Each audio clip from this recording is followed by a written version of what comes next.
Guerra en el cielo. Dice Apocalipsis 12 del 8 al 9. Pero no prevalecieron ni se halló ya lugar para ellos en el cielo.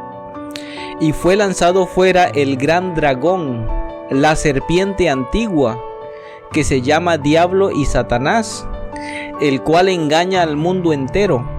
Fue arrojado a la tierra y sus ángeles fueron arrojados con él. Pregunta: ¿cómo es posible que en un lugar perfecto como el cielo se haya desarrollado una guerra? Lo que tenemos que entender es que este versículo no nos cuenta toda la historia. Debemos de saber que la guerra es el último evento que se desarrolla dentro de un conflicto. Antes de que ocurra la guerra, existen diferentes posturas, diferencias de opiniones, puntos de vista encontrados, intercambios verbales entre cada una de las partes. En algunos casos aparecen pequeños conatos de violencia y finalmente viene lo que es la guerra. Entonces Apocalipsis nos menciona cuál fue el resultado de la guerra que se desarrolló en el cielo, pero no nos cuenta nada sobre los pormenores ni los eventos previos a ella, cómo se originó, cuáles fueron los puntos en disputa. Todo eso tenemos que averiguarlo por nuestra cuenta. Como planeta, como mundo que fue creado posterior a la guerra, nos corresponde estar atentos a los indicios que nos ha ido dejando el relato bíblico a lo largo de la historia. Entonces, ¿qué sabemos de esta guerra milenaria entre el bien y el mal? ¿Cómo empieza y cuáles son los actores principales? Vamos a empezar descubriendo uno de los actores principales, que se le conoce como el gran dragón, la serpiente antigua. Yo creo que ese apodo se lo ganó cuando hizo pecar a Adán y Eva, que se convirtió en serpiente. No sabemos si se convirtió en serpiente o si manipuló a una serpiente, pero sí sabemos que fue la forma de una serpiente la que engañó a Eva. Entonces de allí probablemente toma ese apodo de la serpiente antigua. También se le conoce como Diablo o Satanás. Ahora, ¿quién es este personaje y qué sabemos de él? En Ezequiel 28:12 dice: tú eras el sello de la perfección, lleno de sabiduría y acabado en hermosura, lo cual significa que Dios lo hizo perfecto y que Dios lo hizo hermoso además. ¿Qué más sabemos de este personaje? En Ezequiel 28:13 dice: en Edén, en el huerto de Dios estuviste, de toda piedra preciosa era tu vestidura. Y se mencionan diferentes piedras preciosas que componían su vestidura, como topacio, jaspe, crisólito, esmeralda, oro. Y luego además sigue diciendo algo interesante, dice: los primores de tus tamboriles y flautas estuvieron preparados para ti en el día de tu creación. Es decir, que este personaje fue creado con propósitos musicales, con capacidades musicales. Muy probablemente se le dieron responsabilidades que tenían que ver con la alabanza y la adoración en el cielo. Y dado que fue creado por Dios exclusivamente con ese propósito, no debería extrañarnos que quizás haya sido uno de los principales, si no es que el principal, en dirigir el coro celestial. ¿Qué más nos dice el relato bíblico? Dice en Ezequiel 28:14: tú, querubín grande, protector, yo te puse en el santo monte de Dios, allí estuviste, en medio de las piedras de fuego te paseabas. ¿Quiénes son los querubines? ¿Qué papel fundamental desarrollan dentro del gobierno de Dios?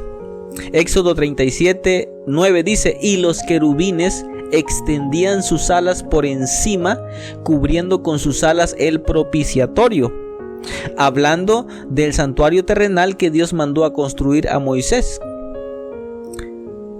que se entiende que es una copia del santuario que está en el cielo.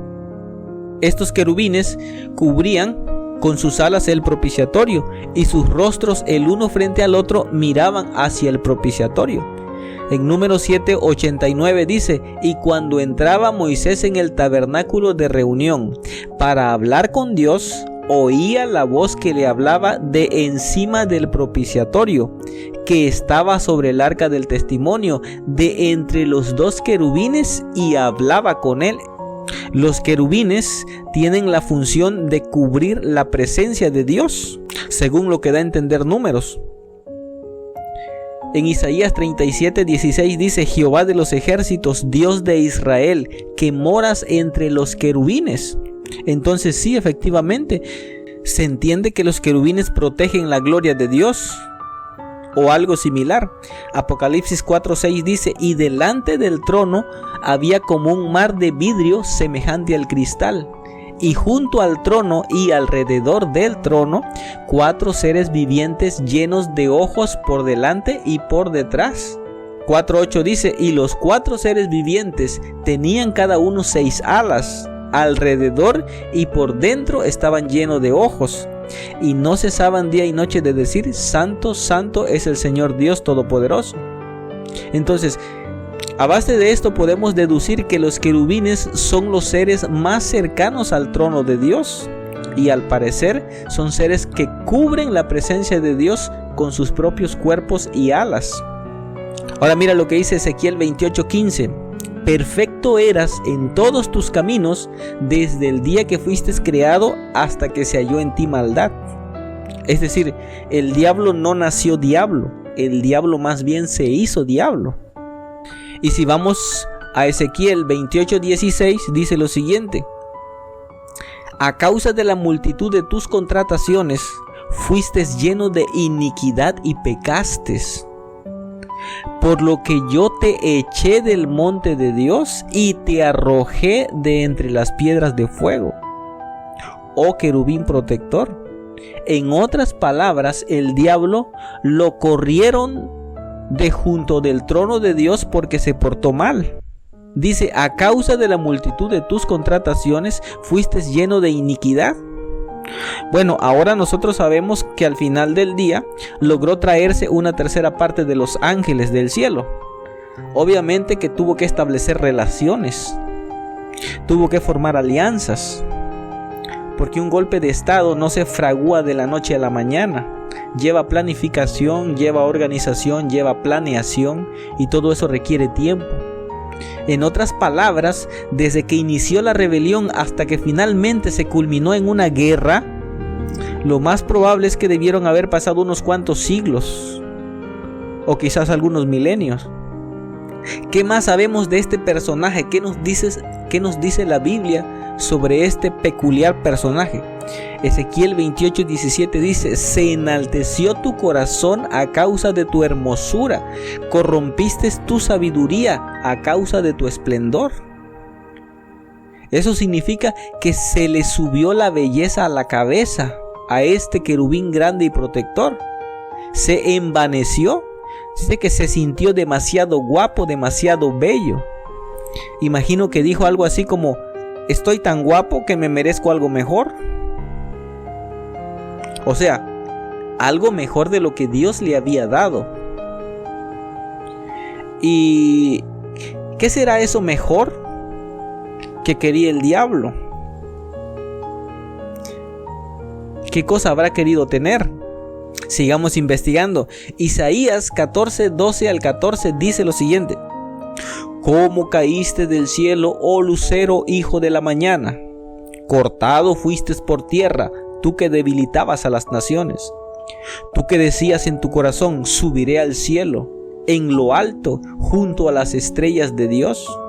Levantaré mi trono, y en el monte del testimonio me sentaré. A los lados del norte, sobre las alturas de las nubes subiré y seré semejante al Altísimo. Notemos lo que dice: tú que decías en tu corazón: subiré al cielo, en lo alto junto a las estrellas de Dios levantaré mi trono. Aquí salió el peine entonces. Lo que quería este querubín grande y protector es que ya no quería ser un simple súbdito. Este querubín quería también ser rey. Interesante. Otra cosa que decía: en el monte del testimonio me sentaré a los lados del norte. Ahora, ¿qué cosa se encuentra a los lados del norte? Salmos 48:2. Hermosa provincia, el gozo de toda la tierra es el monte de Sión, a los lados del norte la ciudad del gran rey. A los lados del norte se encuentra la ciudad del gran rey, la capital del gobierno de Dios. Entonces, si este hombre, si este querubín protector, bueno, no le llamemos hombre, llamémosle querubín protector, si este querubín protector quería sentarse en el monte del testimonio a los lados del norte, significa que quería tomar la capital del gobierno de Dios. Quería ocupar o atacar la capital. O sea que en otras palabras podemos deducir que quería sentarse en el trono de Dios, quería gobernar juntamente con Dios o mínimo ser igual a Dios. Entonces imagino que el diablo se miraba a sí mismo y miraba a Dios y decía algo así como: pues creo que no somos tan distintos. Creo que deberíamos estar sentados en el mismo trono. Porque dice la Biblia que él era guapo, se miraba guapo, miraba a Dios guapo y decía: bueno, pues creo que estamos iguales, ¿no? Deberíamos estar sentados en el mismo lugar. Obviamente que estar sentado en el trono, ¿qué implicaría? Poner las reglas, decidir qué es bueno y qué es malo, qué está bien y qué no. Estar sentado en el trono implicaría que recibiría obediencia. También implicaría que recibiría adoración. O sea, se le subió el ego a la cabeza a este querubín protector. Imagínate nada más, un ser creado con capacidades limitadas quería ser considerado como Dios. Porque obviamente, aunque sus habilidades y poder pudieran haber sido muchas, al final del día como ser creado tenía límites. Nada que se pudiera comparar con el ser eterno, que habita fuera del tiempo y del espacio, que además no tiene principio y no tiene final. O sea, una criatura queriendo recibir los honores que corresponden solamente a su creador. O sea, en lugar de darle gracias por haberle dado un lugar tan importante cerca de su trono, en lugar de agradecerle por hacerlo tan guapo, tan bello, le quiso quitar su lugar santo, quiso despojarlo de su trono, quiso robarle la gloria que solamente le corresponde a Dios. Ahora imagínate, si Dios hubiera sido un pacifista, Dios pudo haberle dicho: está bueno, quédatelo. Al fin y al cabo yo puedo crearme otro cielo, puedo crearme otro reino, porque al final de cuentas, poder para crear es lo que a Dios le sobra. A diferencia del diablo, que no puede crear ni siquiera una mosca. Puede manipular la materia y puede hacer aparentar que tiene vida, pero no puede crear vida de verdad. Vamos a ver un ejemplo de esto en Éxodo 7 del 9 al 12. En aquel tiempo Dios mandó a Moisés y a Aarón para que se enfrentaran al faraón y les dio indicaciones.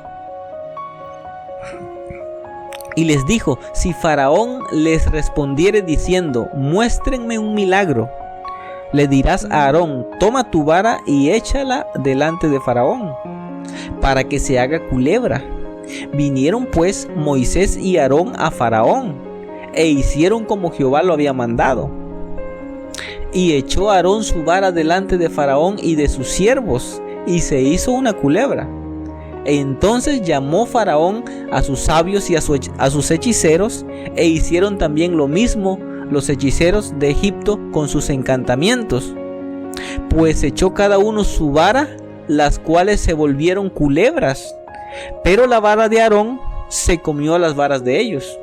Ahora, la culebra de la vara de Aarón se pudo comer a las otras culebras porque la culebra de Aarón era una culebra de verdad. Es decir, tenía estómago y podía comer.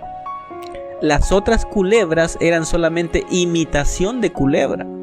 Parecían culebras, pero en realidad era el diablo manipulando la materia, haciendo que parecieran culebras. Es como esos magos que aparecen en la tele, que hacen grandes trucos de magia, hasta que alguien aparece por allí y les revela el secreto. Entonces nos damos cuenta de que en realidad sí hay mucho ingenio detrás, pero solo es un truco para engañar, para engatusar a la gente. Ahora, muchos de los milagros modernos de Satanás son solamente eso, son simples trucos. Satanás utiliza su poder y causa una enfermedad. Después utiliza a alguna de las personas que le sirven, que predican sus mentiras, y cuando este supuesto instrumento de Dios ora y coloca la mano sobre la persona, entonces el diablo retira su poder que estaba causando la enfermedad. Y ¡oh milagro! Este hombre sí es un instrumento de Dios, dicen muchos. Pero si tú le llevaras a esa misma persona, una persona con una enfermedad real, con un cáncer o una enfermedad legítima, el diablo no podría sanarla, porque está fuera de sus capacidades. Y te van a decir a ti, es que te falta fe. Entonces Dios pudo haberle dicho al diablo, está bien, quédate con mi reino, quédate con mi trono, al fin y al cabo yo puedo crearme otro. Pero no lo hizo. Se quedó a pelear por su reino. La pregunta es ¿por qué? Porque abandonar a sus criaturas implicaría privarlas de su presencia. Y al privarlas de su presencia, implicaría privarla de aquello que las puede hacer feliz. Así que se quedó a pelear por su reino en el cielo y ganó la batalla. Por eso dice Apocalipsis 12 del 7 al 9. Después hubo una gran batalla en el cielo. Miguel y sus ángeles luchaban contra el dragón, y luchaban el dragón y sus ángeles, pero no prevalecieron, ni se halló ya lugar para ellos en el cielo. Y fue lanzado fuera el gran dragón, la serpiente antigua que se llama Diablo y Satanás, el cual engaña al mundo entero. Fue arrojado a la tierra y sus ángeles fueron arrojados con él. Entonces, cuando el diablo hace caer a este mundo, también Dios pudo haber dicho, está bueno, quédatelo, al fin y al cabo yo puedo hacerme otro. Pero Dios tampoco renunció a este mundo, sino que decidió a quedarse a pelear la batalla en esta tierra, por este planeta. Y hoy en día, cuando el diablo te hace pecar a ti y te hace transgredir sus mandamientos y sus leyes, Dios también podría decir, está bueno, quédatelo. Al cabo yo tengo muchos otros hijos fieles que sí me son leales. Pero Dios no lo hace. Dios se queda a pelear por tu alma, por tu salvación, por tu vida. Y Dios no se dará por vencido, a menos que nosotros mismos, por nuestras palabras y nuestras acciones, le demos a entender a Dios que no queremos saber nada de Él. Pero mientras en nuestro corazón exista, aunque sea una pequeña parte que quiera salvarse, Dios no se va a dar por vencido y va a luchar, porque su propósito es llevarte al cielo y es llevarme al cielo, para que donde Él esté, nosotros también podamos estar. Eso ha sido todo por el día de hoy y nos vemos en el próximo video.